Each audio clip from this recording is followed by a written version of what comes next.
வணக்கம். தமிழ் ஃபுட் கார்னர்ல வாழைக்காய் மசால் கறி பண்ண போறோம். இதை ரொம்ப சுலபமா பண்ணிடலாம். ரொம்ப சாஃப்டாவும் சாப்பிட்றதுக்கு ரொம்ப ரொம்ப டேஸ்டாவும் இருக்கும். இது சாம்பார், ரசம், தயிர் சாதம், வெரைட்டி ரைஸ் எல்லாத்துக்குமே சைட் டிஷ்ஷா வச்சு சாப்பிட்றதுக்கு ரொம்ப அருமையா இருக்கும். இப்போ எப்படி பண்றதுன்னு பார்க்கலாம். 2 மீடியம் சைஸ் வாழைக்காயை அதனுடைய மேல் தோலை லைட்டா சீவிட்டு இந்த மாதிரி சைஸ் துண்டுகளா கட் பண்ணி கருத்து போகாம இருக்கிறதுக்காக தண்ணியில போட்டு வச்சிருக்கேன். இந்த பேன்ல வாழைக்காய் வேகிறதுக்காக தண்ணி விட்டு நல்லா கொதிச்சிட்டு இருக்கு. நம்ம கட் பண்ண வாழைக்காயை இதுல சேர்த்துடலாம். தண்ணி கொஞ்சம் தாராளமாவே சேர்த்துக்கங்க, ஏன்னா நம்ம இந்த தண்ணியை வடிக்க போறோம். இப்ப இது கூட 1 டீஸ்பூன் போல உப்பு சேர்த்துட்டு ஒரு 1/4 டீஸ்பூன் மஞ்சள் தூள் சேர்த்து நல்லா கலந்து விட்டுறலாம். இந்த வாழைக்காய் 3ல இருந்து 4 நிமிஷம் வேகட்டும். காய் வெந்துட்டு இருக்கும் போது இந்த மாதிரி கிண்டி கொடுங்க. எல்லா காயுமே ஒன்று போல வெந்துடும். இப்போ 4 நிமிஷம் ஆச்சு. வாழைக்காய் பாதி அளவுக்கு வெந்திருக்கு. இதுக்கு மேலேயும் வேக விட வேண்டாம். இந்த மாதிரி தண்ணியை வடிச்சிட்டு வாழைக்காயை மட்டும் தனியாக எடுத்து வச்சுக்கலாம். இந்த பேன்ல 2 டேபிள் ஸ்பூன் எண்ணெய் சேர்க்கிறேன். எண்ணெய் சூடாயிடுச்சு. இதில் ஒரு சின்ன பீஸ் பட்டை, 1/2 டீஸ்பூன் சோம்பு, ஒரு பிரிஞ்சி இலை சேர்த்து இதை நல்லா பொரிய விட்டுறணும்.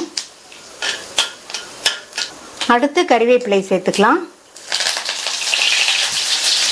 1/2 கப் அளவுக்கு கட் பண்ண வெங்காயம். நான் சின்ன வெங்காயம் சேர்த்துருக்கேன். உங்கள்கிட்ட எந்த வெங்காயம் இருக்கோ கொஞ்சம் பெரிய சைஸாக கட் பண்ணி சேர்த்துக்கோங்க. ரொம்ப குட்டி குட்டியாக கட் பண்ண வேண்டாம். இது கூட ஒரு மீடியம் சைஸ் தக்காளியை கட் பண்ணி சேர்த்துக்கலாம். இந்த வெங்காயம் தக்காளி ரெண்டையுமே 1 நிமிஷத்துக்கு நல்லா வதக்கி விட்டுக்கலாம்.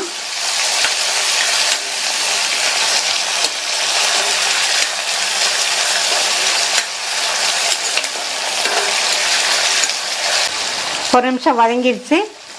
1/4 டீஸ்பூன் மஞ்சள் தூள். நம்ம வாழைக்காய் வேக வைக்கும் போது கொஞ்சமா மஞ்சள் தூள் சேர்த்தோம். இப்போ ஒரு 1/4 டீஸ்பூன் சேர்த்திருக்கேன்.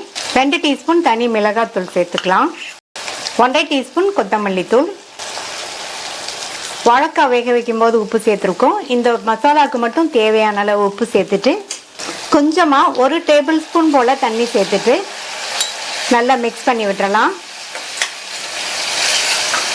நம்ம சேர்த்து இந்த மசாலா தூளோட பச்சை வாசனை எல்லாம் போற அளவுக்கு ஒரு 2 நிமிஷம் நல்லா வதங்கிட்டு இருக்கட்டும்.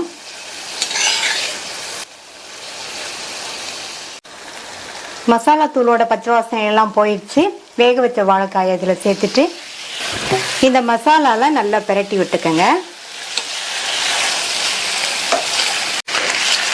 இந்த வாழைக்காய் கறி பார்த்தீங்கன்னா நல்லா கமன் வாசனையா மட்டன் டேஸ்ட்லயே இருக்கும்.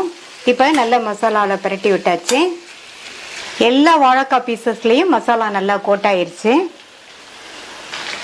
மூடி போட்டு ஸ்டவ்வை லோ மீடியம் ஃப்ளேம்ல வச்சிருங்க. வாழைக்காய் நல்லா சாஃப்டா வெந்து வரட்டும். இடையில அப்பப்போ கிண்டி விட்டுட்டே இருங்க.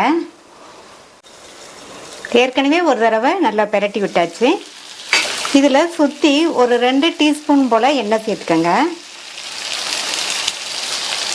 பிரட்டி விடும்போது இந்த மாதிரி அகலமான கரண்டியை வச்சு இந்த மாதிரி பிரட்டி விட்டோம்னா வாழைக்காய் உடஞ்சி போகாமல் இருக்கும்.